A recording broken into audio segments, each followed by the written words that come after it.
Hi, this is Rodolfo Eric Angat, your teacher in Earth and Environmental Science. Today we'll be learning about the soil texture triangle. Our essential question for today is, how do I classify soil types using the soil texture triangle? Our target competencies for this lesson are the following. I can identify the three types of soil particles. I can describe sand, silt, and clay. I can explain the importance of the soil texture triangle. And finally, I can identify the type of soil based on using the soil texture triangle. Let's begin by defining soil. Soil covers much of Earth's surface. Even under the ocean, we have soil. Soil is made up of weathered rock particles. So basically, soil comes from weathered rocks. With the addition of decaying remains of dead plants and animals called humus, water, air, and living things that includes plants, animals, fungi, and bacteria. Pla- Plants need soil to grow. That's why we need the soil. Without the plants, there will be no other living things on earth. Or it would be very hard for them to survive. So plants are producers. Of course, we have the algae in the ocean that can also produce oxygen and some food. But on land, if we don't have plants, then it would be very hard. So we really need the soil. Soil has layers. We have the humus. The humus is the topmost layer of the soil and it is made up of dead plants and animals. It's like we call it fertilizer and it's organic when it's called humus. The topsoil is the next layer and it is very thin yet so important. If the soil loses its topsoil, then growing plants will no longer be that easy. Most plants don't grow without the topsoil. That's why farmers do everything that they can to prevent the erosion of topsoil by doing certain techniques like use of windbreakers, uh, what are the other things? Terracing, soil matting, and so many different ways in order to prevent the erosion of the topsoil. Again, the topsoil is very important. Then we have the subsoil, and then we have the parent materials. These are the rocks that are turning into the soil, and then we have the bedrock. So these are the layers of the soil. Again, we have the humus. The topsoil is also known as A horizon. The subsoil is also known as B horizon. And then the C horizon is the parent material or the weathered rock fragments. And then the D horizon is the bedrock. So as you can see, they just changed their names a little bit, but they're just the same. Again, if we lose the humus and the topsoil, then the soil will no longer be very good in growing plants. That is why it is very important to prevent the erosion of the topsoil and of course of the humus so that we can continuously use the soil in growing the plants where we get our food. Now, what are the factors that influence soil formation? We have the parent materials, of course. The type of soil that is produced is dependent upon the type of rocks where it was produced. So parent materials are the types of rocks. Remember in our last discussion, rocks are classified into three main types: igneous, sedimentary, and metamorphic. The next one is climate. The best climate in producing soil from rocks is the climate of warm and humid or hot and wet climate. In that type of climate, weathering happens so fast.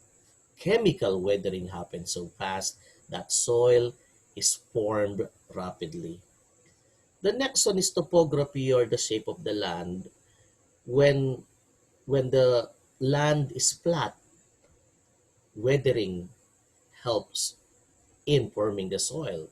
However, when the land is slopy or it's a slope, then formation of soil is not that good. Plants and animals can form soil, like when animals step on rocks and they break on and then the rock breaks, that forms the sediments that form the soil.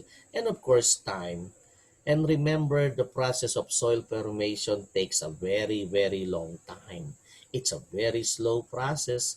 That's why we really need to take care of our soil, and as much as possible, we prevent it from being eroded.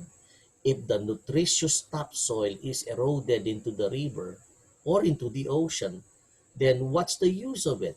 We cannot grow our crops at the bottom of the ocean or the bottom of the river, so it becomes useless. That's why we need to prevent erosion of the topsoil. And the formation of the topsoil and even the subsoil takes a very, very long time. Now, this is how soil formation happens. Of course, weathering is the one that transforms the rocks into soil.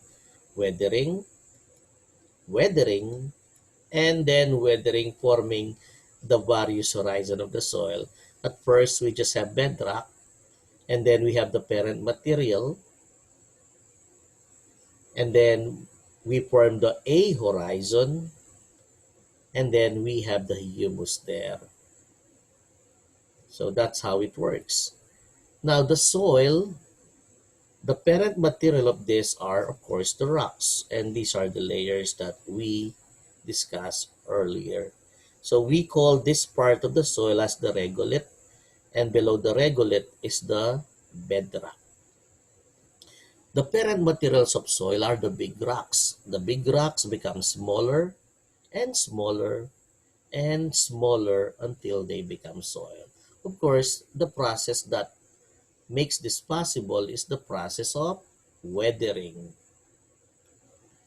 The components of the soil are the following: air about 20 to 30%, the minerals that comes from rocks is 45%, the organic material coming from the dead plants and animals is 5%, and the water is 20 to 30%. Okay, again, the minerals in the soil comes from weathered rocks. The organic material, like the one in the humus, comes from the remains of dead plants and animals. There are different types of soil, and scientists have found a way to classify these types of soil and put them together in the soil texture triangle. The soil texture triangle is used to classify the texture of soil. The sides of the soil texture triangle are scaled for the percentages of sand, silt, and clay. Here is a soil texture triangle. You will see here that the bottom is sand from 0 to 100%, and then the right side is silt from 0 to 100%, and then the left side is clay from 0 to 100%. The different types of soil are inside the triangle itself. We have the sandy clay loam, silty clay loam, silt, loamy sand, sandy loam, sandy clay loam, and of course the most accepted or the one that's favorite of the farmers, the loam. Loam is said to be the best type of soil for plants. Again, the sides of the soil texture triangle are the sand, silt, and clay, and they have their percentages there. Later on, I'll be teaching you on how to use the soil texture triangle. Now let's deal with soil porosity. Soil porosity refers to the pore space in sandy soil and different types of soil. Now between the sandy soil and clay soil, which has larger pores? You'll see here that this is sand, or this is sandy soil, this is clay soil. The spaces in sandy soil is a lot larger than the spaces in clay soil. So this one has more pores, but they are very small. This one has less pores, but they're large. Okay? Less porosity, but large pores. Greater porosity, but small pores. Sand is less porous than clay, but the pores are big enough to allow efficient percolation. Percolation is when water is absorbed by the soil and the water reaches the groundwater where the groundwater is replenished. So that's called percolation. Clay is more porous than sand, but the pores are too small to allow efficient percolation. This is the reason why flash floods are common in areas wherein the soil is clayey. That's because clay does not allow percolation that well. Thus, the water stays on the surface and collects together and become flash flood. Again, these are the pore spaces. The ability of water to flow through a soil is referred to permeability. So when the water passes through the soil, that's called permeability. And when it reaches the groundwater, again, that's called permeability. We will be defining this even more when we discuss about infiltration. So between sandy loam and clay, the most permeable is sand because it has very big pores. So water can easily pass through sand, so it's rapid. In sandy loam, it's moderate, while in clay, it's very slow, so most water will just stay on the surface and cause flooding. See how fast the blue arrows here represent the permeability. So this one is very fast and this one is following and this one is slow. There might be a lot of pores here but they're very small. That is why water is flowing very slowly. Sand, silt, and clay.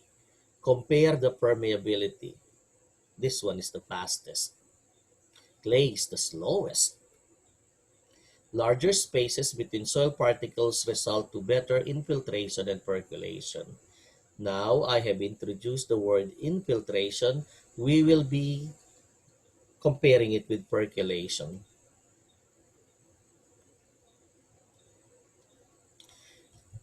Again, this is an illustration or a picture that shows you how percolation and infiltration happen between the different types of soil. So this is unsaturated soil. The water can still absorb a lot of, or the soil can still absorb a lot of water. See this place here?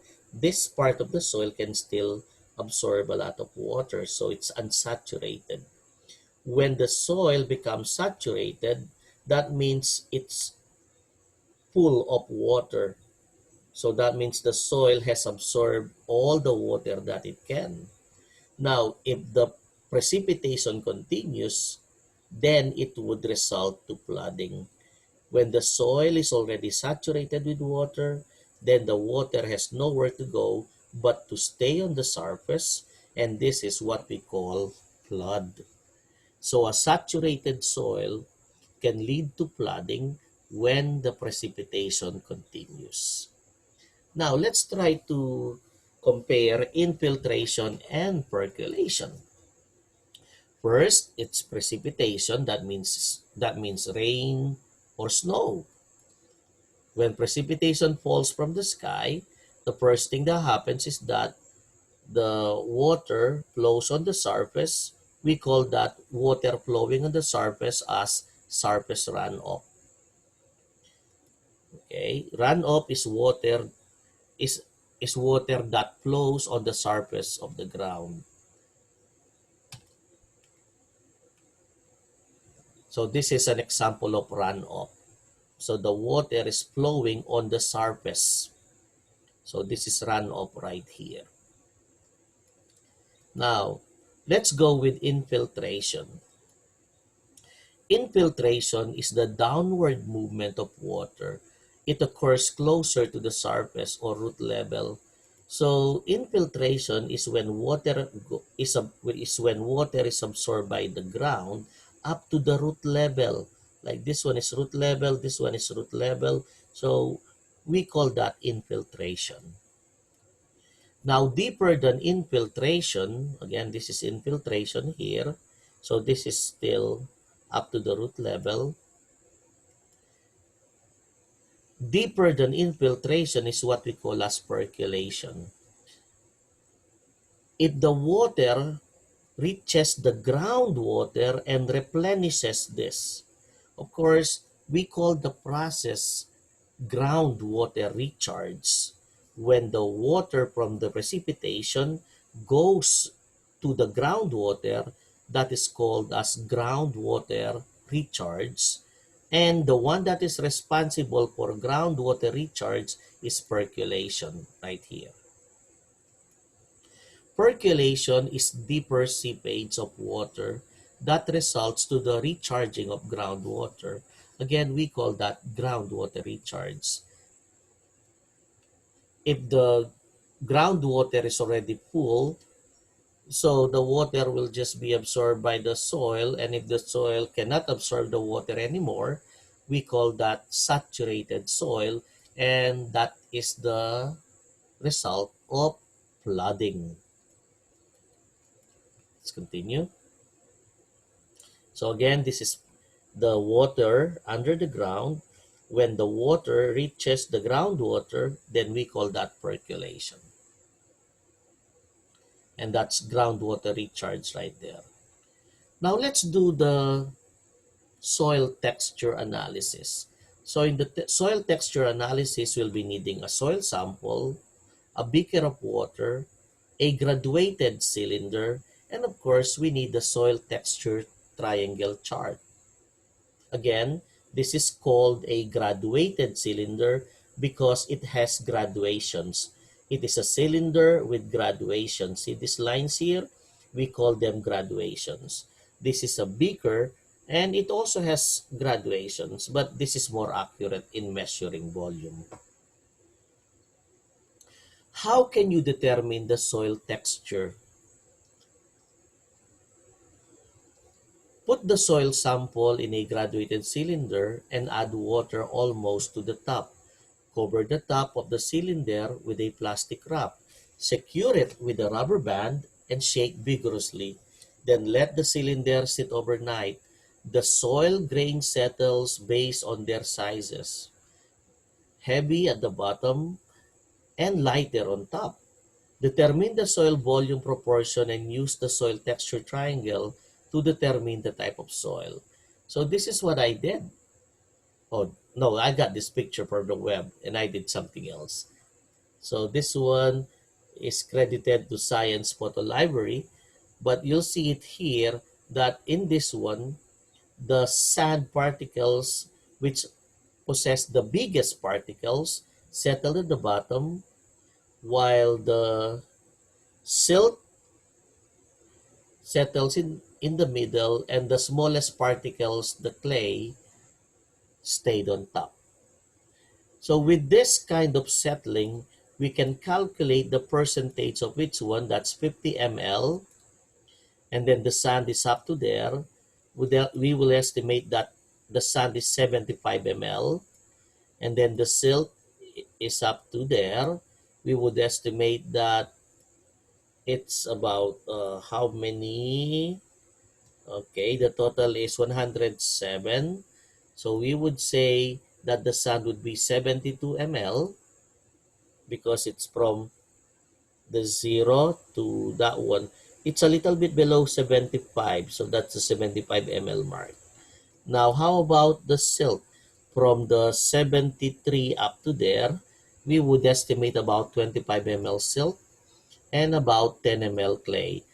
So this soil sample is 72 ml sand, 25 ml silt, and 10% or 10 ml clay with a total of soil of 107 ml. Now we'll get the percentage of this. To get the percentage of this, we would say 72 ml divided by 107, the total volume of the soil, is 67% sand, 25 ml out of the total volume of the soil would be 23%, and the clay would be 10% or 10 ml out of 107 ml times 100, that will be 9%, a total of 100%.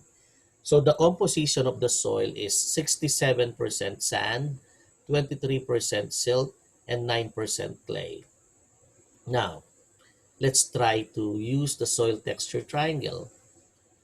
A soil with 9% clay, 67% sand, and 23% silt is called what kind of soil? Let's begin with the first given data, 9% clay. Where's the clay? There is the clay right here, and it's 9% clay, 9%. So 10 is here, so it should be below 10. Now this would be a trial and error method. You can draw a straight line, or you can draw a diagonal line downward. So you have two choices. It's a trial and error. The main target here is that the three lines should all intersect at one point. If they do not intersect at one point, then you have to do it again. So with this case, I will follow the straight line. So that's 9% clay, 9% clay. The second given is 67% sand. Sand is right here. And 70 is there, 60 is here. So it's a little bit below 70.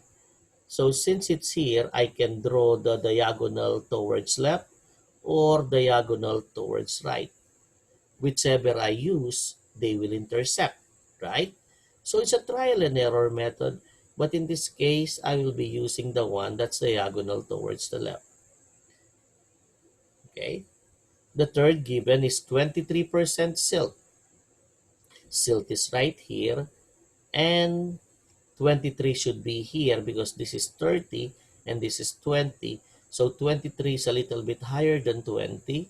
So I will now draw a line. I can draw a horizontal or a diagonal line. Of course, I will draw a diagonal line because it will intersect. The third one is very easy.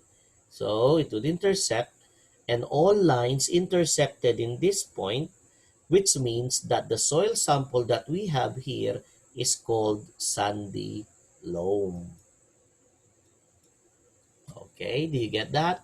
Now again, the key idea here is to make sure that the three lines intersect. If upon drawing the first line and the second line and they don't intersect, then you have to redraw the line and find another line. Okay, let's have another example.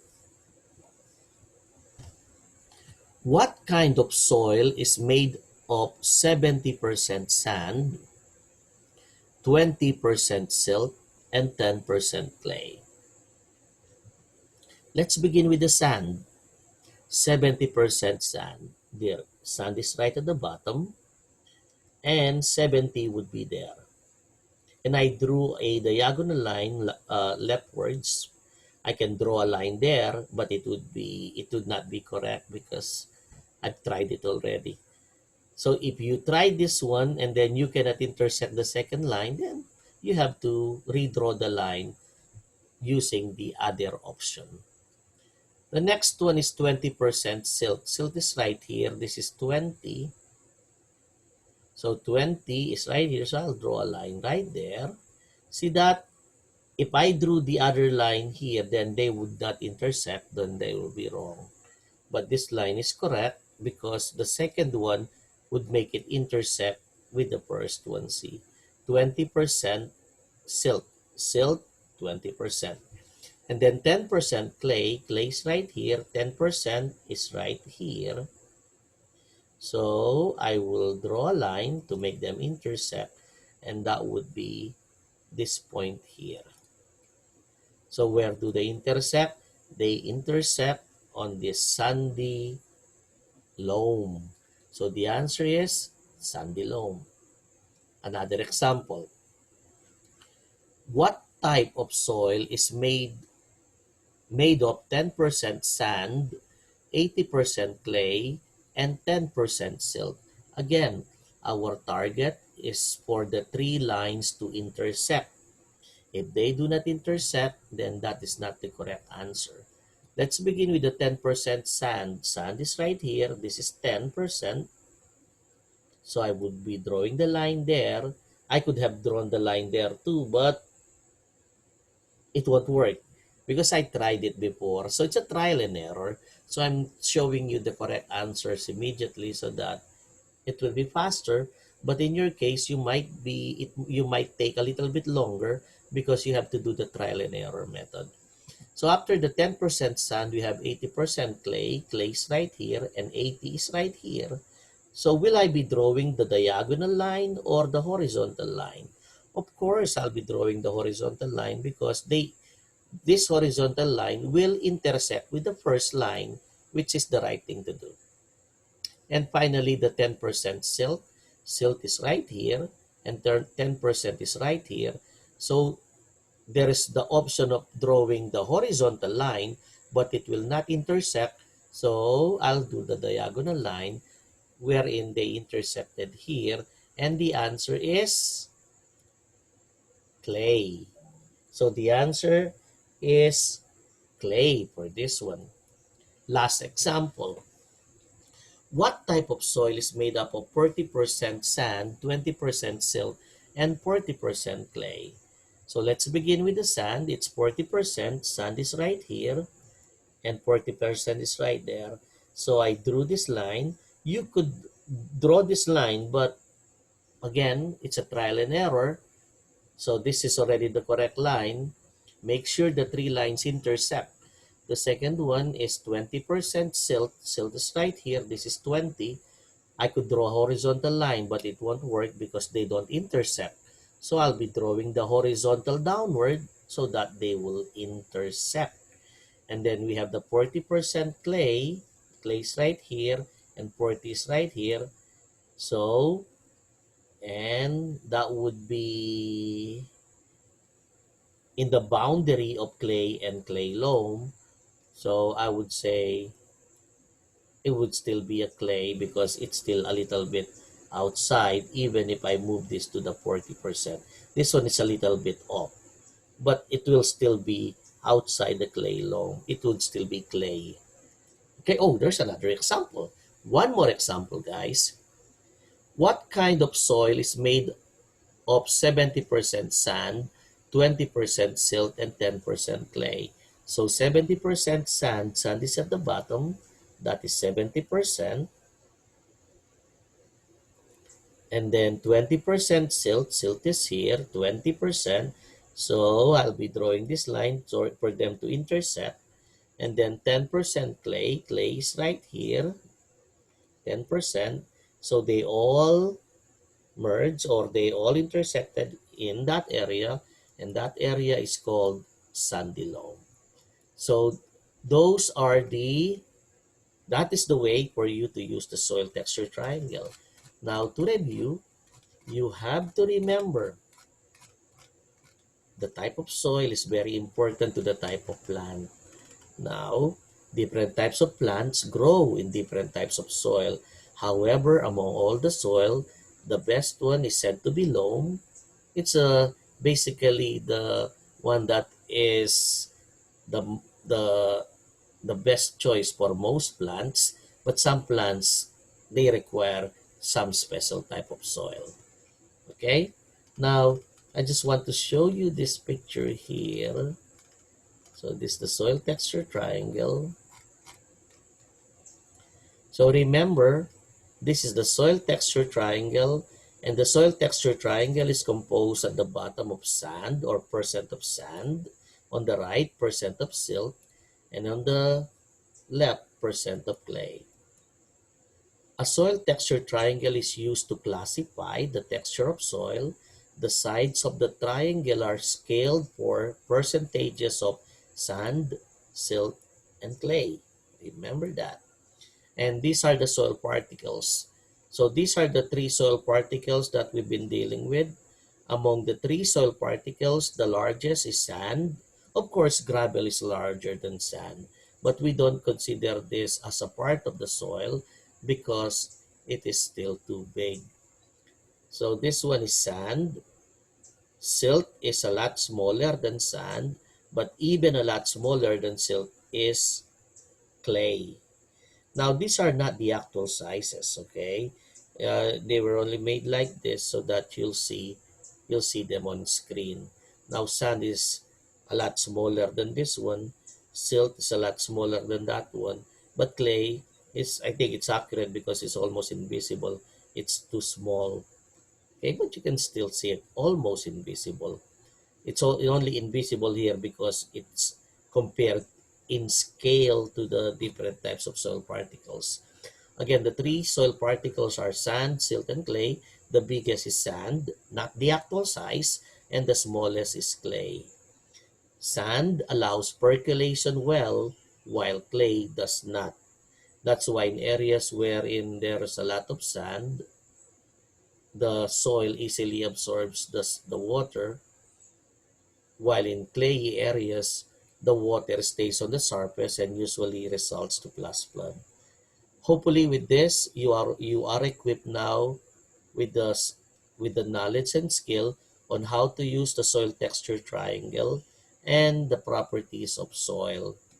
Again, that's clay, 30%, it's right there. Draw a line, 50% sand, it's right there. Draw a line. Of course, you could have drawn a line there, but if the three don't intersect, then it's wrong.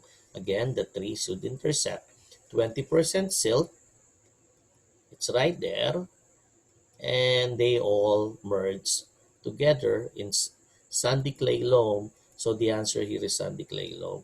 Again, don't don't get frustrated if they don't intersect on the first try. It's a trial and error method.